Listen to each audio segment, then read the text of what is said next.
Parte final de Referente Jurídico. El día de hoy hemos tratado este interesante tema acerca del expediente judicial electrónico con el doctor Héctor Lamamore, juez titular de la Corte Suprema de Justicia de la República. Doctor, este proceso que implica, hemos dicho con bastante entusiasmo, una revolución copernicana en el ámbito de la administración de justicia, supone también procesos de capacitación para el personal jurisdiccional, el personal administrativo, para los propios magistrados, pero también para los propios abogados, que son finalmente quienes, haciendo uso del sistema público de administración de justicia, van a activar el mecanismo, pero ya no de la manera tradicional como se ha venido estilando durante todo este tiempo. Que dicho sea de paso, el Poder Judicial tiene más antigüedad que la propia República, ¿verdad? Cierto. Creo que ya han cumplido 200 años, sí. ¿No es cierto? Entonces, bueno, pues las cosas siempre fueron así y la mentalidad era de que tenían que seguir siendo así, pero ya llegamos a un límite en el que ya no van a ser así, van a ser de otra manera, aunque conservando ciertos seguramente estilos, y como usted señalaba en otro momento de esta entrevista, surgirán nuevos principios procesales, nuevos principios sustantivos, qué sé yo, nuevos caminos acerca de la generación de los incidentes, y bueno, esto va a ser toda una revolución definitivamente. Y el abogado tiene que también prepararse para poder enfrentar este proceso. Quizás el problema no sea tanto con los chicos que vienen ya de estas generaciones contemporáneas, sino más bien con personas como nosotros, que pertenecemos a la época de la máquina de escribir y que, bueno, la añoramos a veces con nostalgia, ¿no? Y que es todavía el grueso, pues, de cierto sector poblacional, como el caso del foro con los abogados. La pregunta es entonces evidente. Se ha venido, así como se gestionan reuniones en vías de gestar el proceso de interoperabilidad con el Ministerio Público, el Ministerio de Justicia, la Policía Nacional, también con los colegios de abogados para poder propiciar algún tipo de capacitación en esta revolución tecnológica que se está empezando a dar en el Poder Judicial? Sí, la Comisión de Expediente Judicial Electrónico tiene un componente que se llama gestión de cambio, capacitación y difusión. En gestión de cambio nosotros hemos hecho toda una intensa campaña previa al inicio del funcionamiento del expediente electrónico, desde los meses de marzo a agosto del año pasado, una intensa campaña interna de marketing, es decir, de venta del producto que se viene, de convencimiento y de persuasión a los jueces y auxiliares que ese instrumento le va a hacer la vida más fácil, que los tiempos se van a abreviar y que ya no es el futuro, sino que es el presente. Y cuando se dio inicio el 31 de julio del año pasado al cuarto juzgado comercial como el piloto del piloto, porque eso duró solito, ese juzgado estuvo cerca de 30 días, los informáticos estuvieron observando cómo se envolvía su aplicativo informático en un solo juzgado, se superaron una serie de dificultades y luego se extendió a los otros juzgados. En ese interín, muchos jueces y auxiliares pedían que se le aplique el expediente electrónico en sus propios despachos. Significa que hay una predisposición producto de un trabajo intenso de campaña. Pero esto también fue extendida hacia los abogados. Hubieron diferentes conferencias, talleres que se han aplicado a los abogados del Colegio de Abogados y de estudios jurídicos. Se invitaron cerca de 200 estudios jurídicos identificados, pero también a los abogados en general, para hacer cursos específicamente del manejo del aplicativo informático y de cómo se conceptúa ya el expediente que se venía implementando. En la actualidad hemos continuado con esa difusión, capacitaciones no solamente a los estudios jurídicos, también a las entidades públicas. Hemos capacitado a la gente de Indecopi, de la SUNAT, del Ministerio Público. Comentaba hace un momento que cerca de 300 y pico trabajadores del Ministerio Público fueron capacitados para el manejo del aplicativo informático. Y hay instituciones hasta privadas que tienen una alta presencia litigiosa en el Poder Judicial. Por ejemplo, estoy pensando yo en las AFPs que demandan a los empleadores que no pagan a tiempo los depósitos de las CTS en que es un número muy mayo, grande de procesos. Así es. Bueno, el expediente electrónico se está implementando también este año al juez de paz letrado laboral. Ya. Estamos en esa tarea. Debe esto empezar a funcionar en un mes. Y en el juez de paz letrado laboral, la carga más importante, yo diría el 70-80% son AFPs. Así es. Entonces, es fácil comunicarse con ellos porque son una sola entidad que está ávida del uso de la tecnología para facilitar el flujo electrónico de las demandas y evitar que lleguen en cerros de estas demandas, porque son una cantidad muy grande, y facilitarle el trabajo hacia los propios jueces con el uso de la tecnología, ¿no? Claro, estamos pensando en la ONP, llegado el momento, la ONP tiene que informatizarse completamente para que el flujo también sea electrónico y sea mucho más rápido. Nosotros en general estamos abiertos a la capacitación.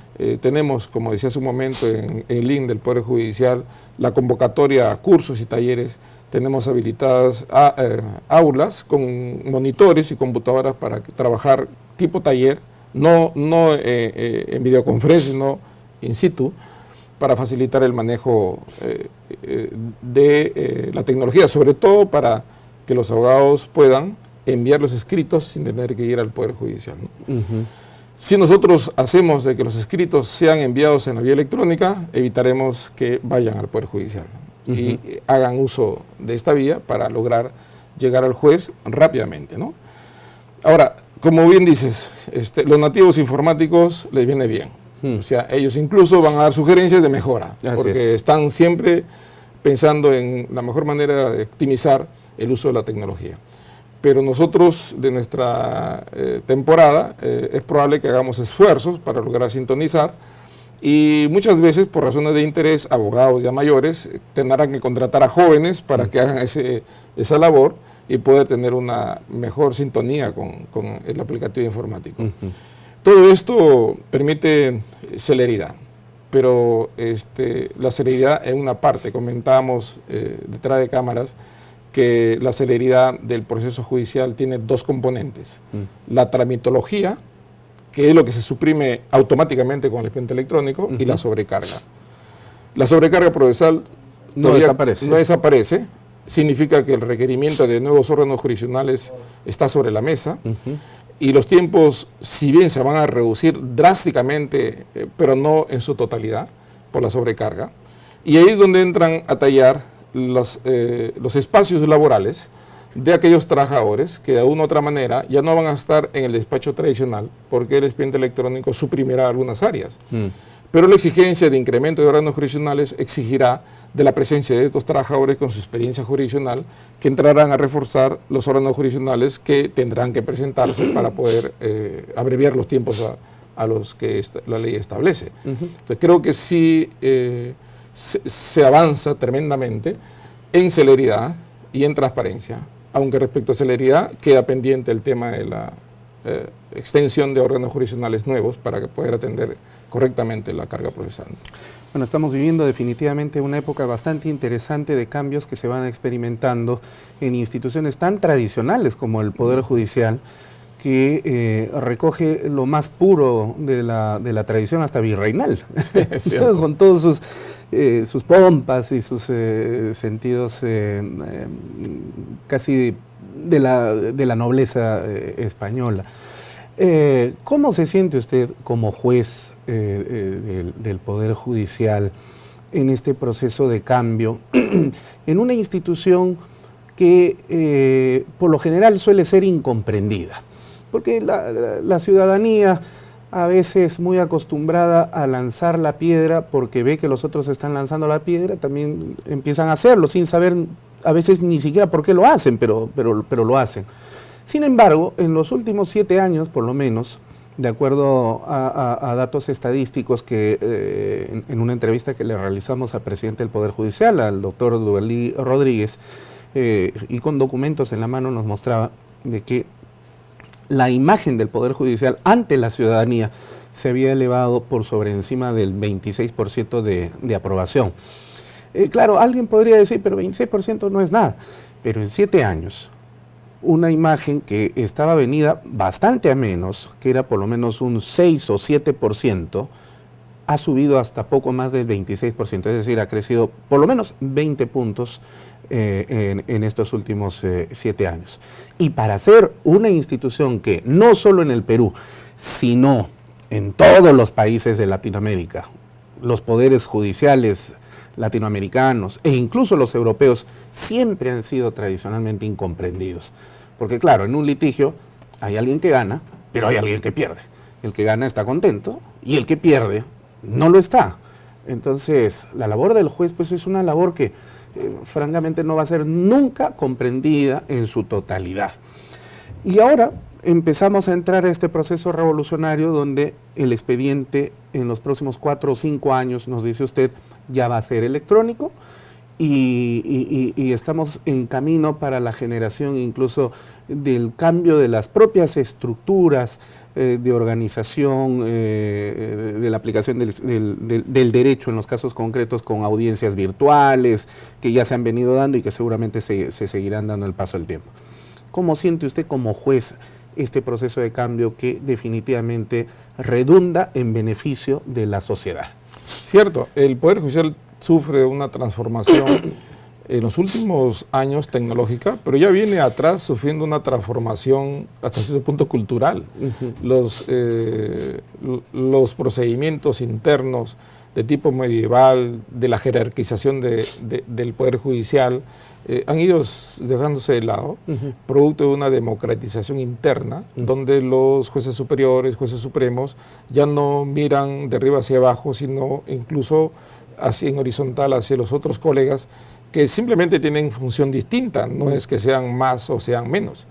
Entonces, esta es una temporada de cambios culturales incluso al interior del Poder Judicial, ¿no? Esta parafernalia pomposa del virreinato aplicado al Poder Judicial que ha arrastrado hasta los últimos años, se viene superando.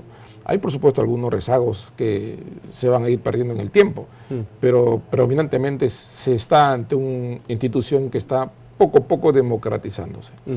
Por otro lado, es cierto que el Poder Judicial ha tenido una mirada muy desdeñada desde la población, asusada seguramente por alguna gente interesada o por la propia forma de ver el fenómeno de los conflictos. Y a veces también porque han habido algunas personas pues, que no han sido...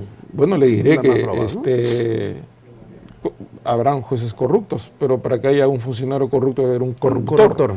Claro. Entonces el corruptor es el primero que se encarga de decir que él corrompe para ganar, porque vende su imagen de cercanía hacia este corrupto para poder decir a la gente que él tiene cercanía y puede atender su pretensión, aun cuando esta pretensión no le sea coherente con la ley, le asegura un resultado positivo.